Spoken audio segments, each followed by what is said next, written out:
प्यार से बोलिए धन गुरु नानक। साध संगत जी, आज की साखी सतगुरु गुरु नानक देव जी की है। आज की साखी के माध्यम से यह समझाने की कोशिश की गई है कि उस मालिक की लीला को कोई कभी समझ नहीं पाया है और ना ही उसकी लीला को, उसकी महिमा को समझा जा सकता है। आज की ये साखी लड़की से लड़का बनने की है, तो आइए बड़े ही प्रेम और प्यार के साथ आज का यह प्रसंग श्रवण करते हैं। एक साखी श्री गुरु नानक पातशाह की आती है कि जिस समय भूमिया चोर चोरी छोड़कर एक महात्मा बन गया था, लोग श्री गुरु नानक देव जी का सच्चा सुच्चा सिख समझकर इसका पूजन भी करते, तो इससे उपदेश भी सुना करते।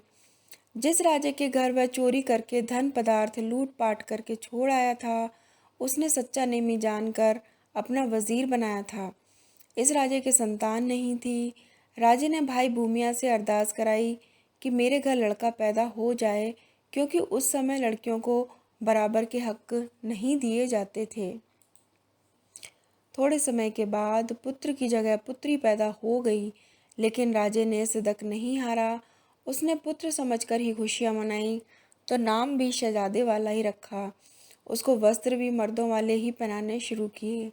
जब वह बच्चा जवान हुआ तो किसी दूसरे राजे की लड़की के साथ इसकी सगाई हो गई। थोड़े समय के बाद बारात चढ़ी। उधर दूसरी तरफ किसी चुगलखोर ने चुगली कर दी कि तू अपनी बेटी राजे के शहजादे के साथ नहीं बल्कि शहजादी के साथ विवाह करने का अनर्थ कर रहा है। यह काम आज तक पहले कभी नहीं हुआ। यह सुनकर बादशाह बहुत बेचैन हुआ, तो उसने अपना मन बनाया कि उसकी परीक्षा की जाएगी। अगर लड़की हुई तो राजे को झूठा साबित करके बारात खाली मोड़ दी जाएगी। आप ही झूठ बोलने वाला राजा प्रजा में शर्मसार होगा। तो राजे ने एक परीक्षा सोच ली और उधर दूसरी तरफ बारात आते समय एक शिकार शहजादे के आगे से निकला। शहजादा पिता से आज्ञा लेकर शिकार के पीछे जाने लगा, तो शिकार तो कहीं जंगल में आलोप हो गया। राजे की संतान की श्रद्धा को फल लगाने के लिए श्री गुरु नानक देव जी बैठे हुए थे। तो शहजादे वाले भेष में शहजादी ने जब माथा टेका, तो महाराज जी ने वचन किया कि आओ राजकुमार, किस तरह आए हो। इसी वचन के साथ उसके अंग मर्दों वाले हो गए।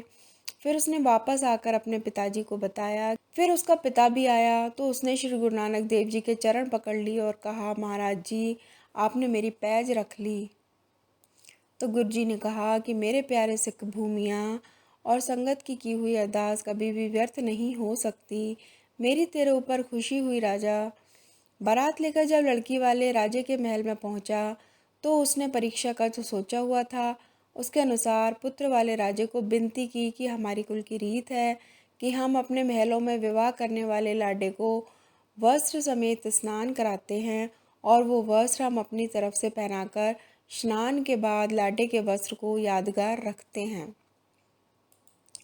मलमल के वस्त्र शहजादे को पहनाकर जब शहजादे को स्नान कराया, तो उसके मर्द होने की शिनाख्त हुई।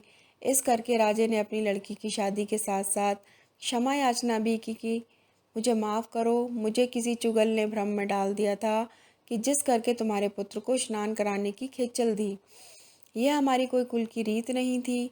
यह मैंने अपनी तसल्ली के लिए किया। आप मुझे माफ़ कर देना कि किसी के कहने पर मैंने आपके ऊपर शक किया। पुत्र राजे ने कहा कि जुगली नहीं, यह वार्ता सच ही थी। यह सब कुछ श्री गुरु नानक देव जी की कृपा से हुआ है। 16 वर्ष शहजादी रहकर एक पल में श्री गुरु नानक देव जी ने इसको शहजादा बना दिया। फिर वह राजा भी परिवार समेत गुरु जी का सिख हो गया। उस परमेश्वर का धन्यवाद करने लगे जो स्त्री से पुरुष और पुरुष से स्त्री बना देता है। अगर आपको ये कथा पसंद आई तो प्लीज़ हमारे चैनल को लाइक और सब्सक्राइब करिए। Thanks for watching.